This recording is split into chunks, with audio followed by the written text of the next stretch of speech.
নমস্কার বন্ধুরা, আজকে আমি বানাবো কুমড়ো ফুলের চপ। কুমড়ো ফুলটাকে ভালো করে বেছে ধুয়ে নিয়েছি। এবার এই চপ বানানোর জন্য আমার লাগছে বেসন, ধনে গুঁড়ো, জিরে গুঁড়ো, লঙ্কা, হলুদ, লবণ সব এর মধ্যে দিয়ে দেব।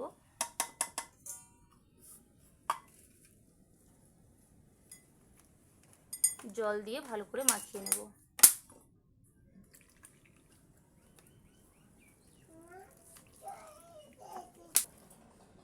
বেসনটা ভালো করে মাখিয়ে নিয়েছি।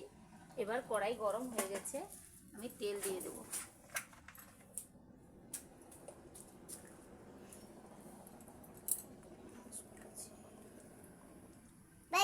তেল গরম হয়ে গেছে, এবার তেলের মধ্যে ফুলগুলোকে দিয়ে দেবো।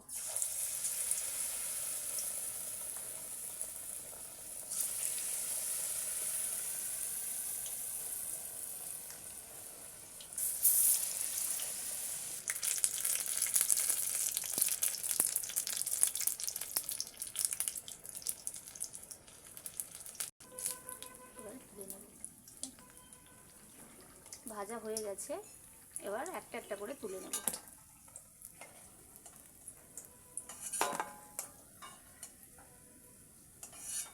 এইভাবে সবগুলো ভেজে নেব।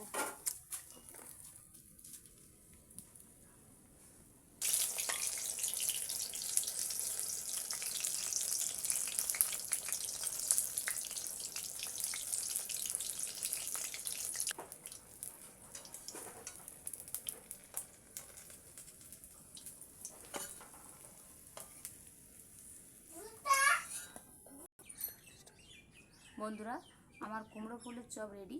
এইভাবে আপনারা বাড়িতে বানিয়ে খাবেন, গরম ভাতে ভালো লাগবে।